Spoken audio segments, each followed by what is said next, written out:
We were trying to think about what we wanted to cover in this session, and I think we have a range of different expertise with us on the stage. I think one thing that we've been hearing a lot today is about data and it's about value. So we're going to dig into both of those things a bit more. But I think I'd like to just start off and posit sort of perhaps what is a controversial opinion is that conservation has failed. So if we look at the value that nature brings to us, it's been estimated at $58 trillion. But actually, spending on nature is only 0.08% of that figure. So, Matthew, I'm gonna throw it over to you and let you rebut that. Has conservation failed? So the answer is a very unambiguous yes and no. So on one level, conservation's definitely failed because nature, we are doing more damage to nature than we're managing to protect and restore it. The irony here is that we know conservation works. We know that if you do certain things in certain ecosystems, we will preserve nature. We know how to do it. So it's not like this is an act of faith. We actually know conservation does work. The problem is actually not the conservation, it's the wider framework, because until we collectively put a value on nature, for as long as we treat nature as essentially a free good, conservation will only ever be a sticking plaster. So until we get to a point where the economic framework puts the value on nature that you've described, conservation is just going to be running as hard as it can to catch up with an impossible target. So what do we need to do? We need, first of all, to try and work out what that economic framework looks like. We need forward-looking companies and entrepreneurs to get on with living it and building that economic framework. And then crucially, and it gets to the topic we're going to discuss, we need the reliable data and metrics that can underpin an economic framework in which we properly value nature. Perfect, which I think will probably bring us to you, Robin. So let's talk about ZSL. ZSL, in its previous incarnation, was known as London Zoo, the Zoological Society of London, or perhaps it's better known for its bricks and mortar. And maybe anyone who's been a tourist in London might have visited it. But of course, actually, you're now very focused on building the building blocks of data that we need. Can you tell us a bit about your work? Sure. So I run a group called the Indicators and Assessments Unit at ZSL. We produce the Living Planet Index. So we've worked with WWF over the last 10 years to produce the index. And your question about conservation failing, I remember making this graph of the LPI over the last 50 years and lining up on that graph the various international agreements we had come to, and seeing after each one of those, the LPI continue to decline to the 69% decline we now see. And the LPI itself is based upon data that we've manually scraped from articles in the web. It's a very laborious, boring process of us finding articles and extracting data. But that's just part of the work at ZSL that we do to find data to better understand ecosystem species, whether that's camera traps, audio, remote sensing. There's a vast amount of data out there that opens up new opportunities, but also a whole bunch of new problems about how we deal with that data as well.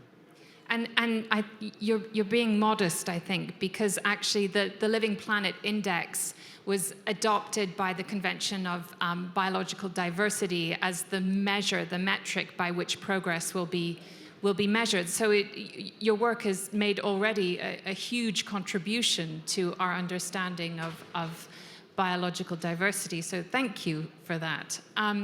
But tell me, we know that our data universe broadly is expanding massively. If we, look at 2010, we had what was it?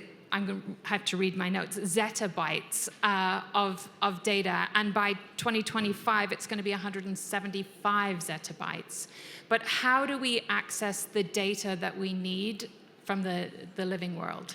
So I guess there's two kind of current approaches that people focus on. One is the application of new technologies to gather new data, whether that's camera traps, audio recorders, remote sense drones, and that generates this zettabytes of data, and that's a problem that many conservation organizations are finding themselves in, with vast amounts of data.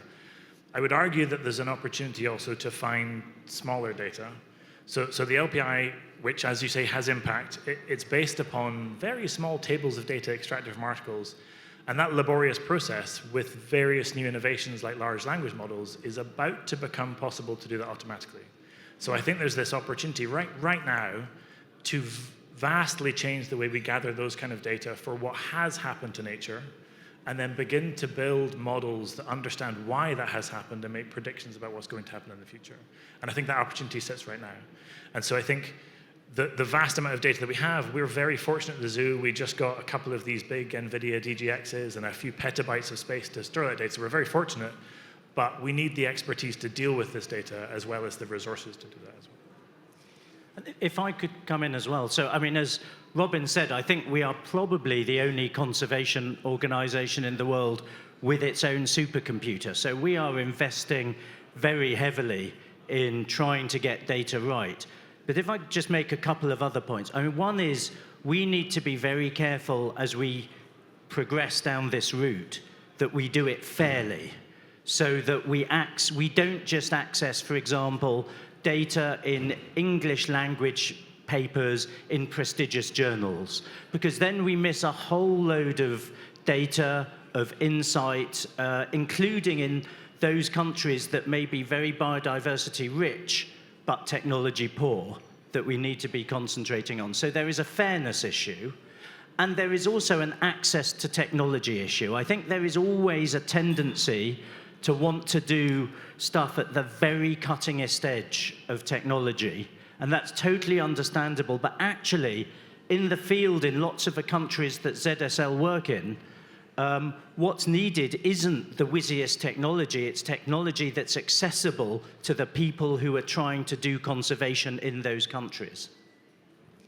Which, I mean, so really it's about digitization, really, rather than actually the shiny new materials that we have. It's, you know, the future is here, it's just not evenly distributed, and what we need to be doing is going into the field and giving people access.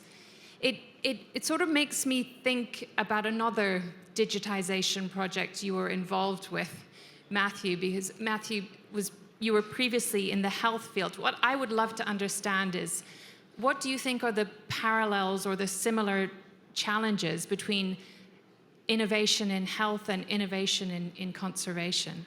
So yeah, I used to be responsible for the digital transformation of England's National Health Service. And I'd say one major similarity, one major difference.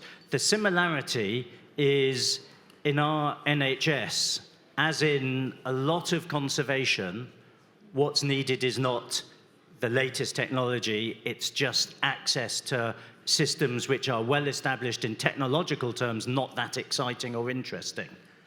The difference is health was really hard to get adoption in, whereas conservation, the field conservationists that we work with over the world are really keen to use the technologies that we've been developing to try and make these tools accessible.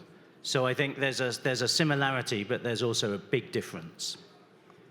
I think, you know, I think with any technology, it's the human interaction and the human interface that lends its value and you know, ensures whether it's going to be adopted and stay. And I think, just to turn to you, Jonathan, I think what we need to understand is, how do we create value from it? And if we turn to the money question, we've talked a lot about valuing nature. There are 6 billion bank accounts held in the world at the moment, and only by humans. You're interested in changing that. Tell us a little bit about Interspecies Money. Well, I think, you know, I'm based in Africa. I've been working in Africa for 20 years and previously, I worked for The Economist magazine, so I have a background in economics, and I spend a very bizarre career at the moment, yo-yoing between very, very poor communities and very advanced scientists, computer scientists like Robin.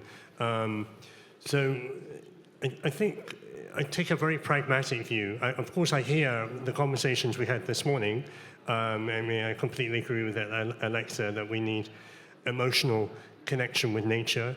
But the reality in many emerging economies for the next 20, 30 years is if you don't have the ability to represent yourself in an economically valuable way, day after day, in very poor communities, you're not going to make it, and for most non-humans on planet Earth, 70% of our biodiversity is in emerging economies, which are going to triple, quadruple, quintuple in size, which are going to face climate change crisis, which are already facing political collapse in many cases. We probably have 6 or 7 countries in Africa which have already collapsed, and nobody seems to care particularly, that Sudan has collapsed, or South Sudan is a failed state, or Somalia is a failed state, or Niger or Chad, and so on. So if you're not a human, if you're a 400-year-old tree, if you're an insect colony, if you're a group of animals scrabbling around on the edge of a village, how do you put your hand up and say, hey, I exist, I'm here, I would like to continue to be here for the next 20, 30, 40 years. In my opinion, mechanistic and probably male, though it is to say so, I do think the ability of another species to represent themselves, to say, okay, I have a digital identity, I have $500 in the wallet, I can express through artificial intelligence some very simple interests that I would like to be observed, like please give me some more room, maybe I need some veterinary care, maybe I need some more security. We think it's entirely possible for, not say all species, but for hundreds, maybe thousands of species to hold and spend money in a way that ensures their survival over the next 20, 30, 40 years. So because it's quite a radical idea, and it's essentially flipping on our head our idea that we are, controlling nature. This is a way of giving nature some agency. But let's just to make sure that everybody got that, let's just talk from where you go from the data that Robin has collected and indexed to an AI model. Tell us how we go from here to a species, let's say a gorilla, because everybody can understand a gorilla with a credit card. But how are they going to accumulate and spend their money? So talk us through from the data to the output. Well, it slightly touches on Matthew's original point, which is if you're not able to assign a value to a species, then it's very difficult for them to acquire an income stream. So we worked with the government of Rwanda, with the Central Bank of Rwanda, with the Ministry of Finance and Ministry of Technology. We worked with their mountain gorillas. Now, mountain gorillas, apart from, let's say, Saudi racehorses, are the most valuable species on planet Earth. They're the most protected. The government has done a very successful job in raising their numbers, so they don't actually need interspecies money. But we needed them as a sort of champion, and also because they have enormous scientific data set on them. So we took all of the existing, we essentially scraped the entire corpus of human knowledge about the mountain gorilla. And then we added metadata onto that, and we put it through a supervised learning model. And that supervised learning model spat out about 500 interests of mountain gorillas, which could be actioned by a mobile money payment. In parallel, we had like a human track, which was asking the same question of primatologists, of rangers, trackers, community, and so on. So we were able to see that even at this Sesame Street, or I should say Sesame Strasse level, that the AI was performing pretty well, you know. And I think the big takeaway for me is in the next 10 years, we will see artificial intelligence as a kind of co-pilot in conservation, which is optimizing the conservation spending. And in parallel, very quickly, we did a financial valuation on the mountain gorillas, which I think is one of the most advanced financial valuations that's ever been undertaken on a wild animal. And we found that 400 or so animals have a value of 1.4 billion US dollars, which is equivalent to 10% of Rwanda's annual GDP. Now, of course, to clarify, we are not in any way suggesting the mountain gorilla is a commodity to be bought and sold. Quite the opposite, you know. We are using those financial valuations to justify that it is plausible for a non-human to hold money and to spend money, to have money and to express itself and its interests in that way.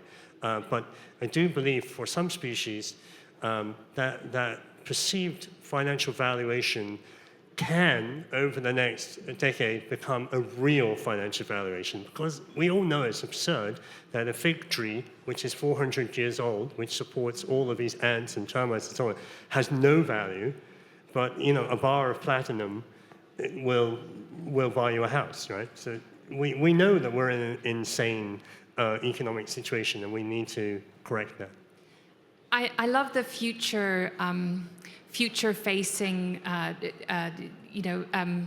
thoughts or behind that underlie your platform. And I noticed that one of your advisors is the novelist Kim Stanley Robinson, and who wrote The Ministry of the Future. And I think there is great value sometimes to taking a thought experiment and seeing how far it can go.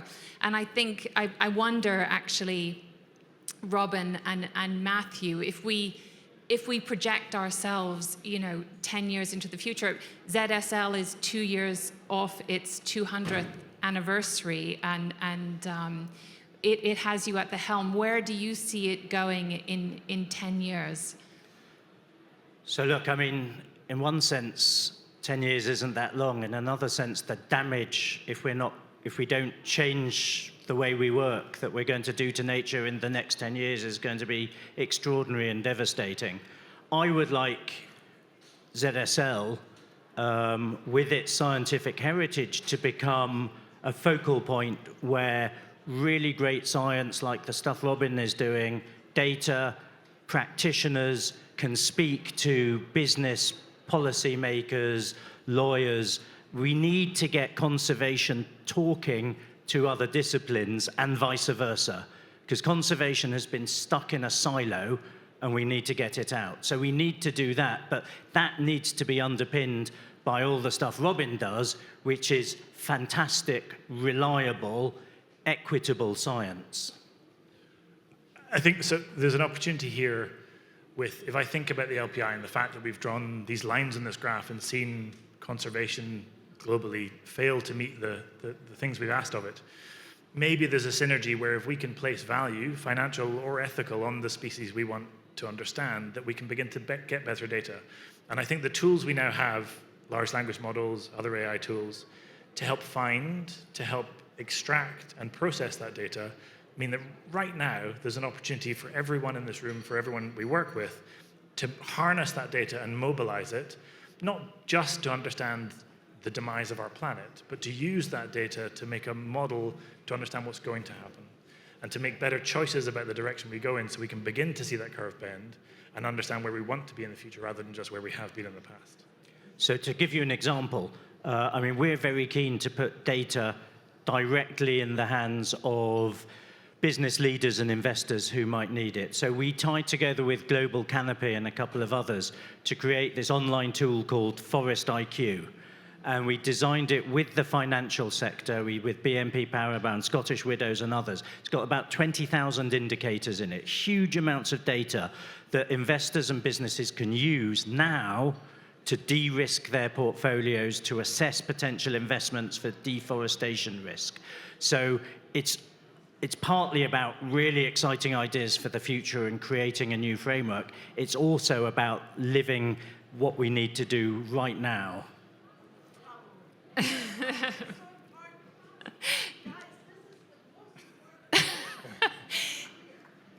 Steffi's our cheerleader. Thank you, Steffi.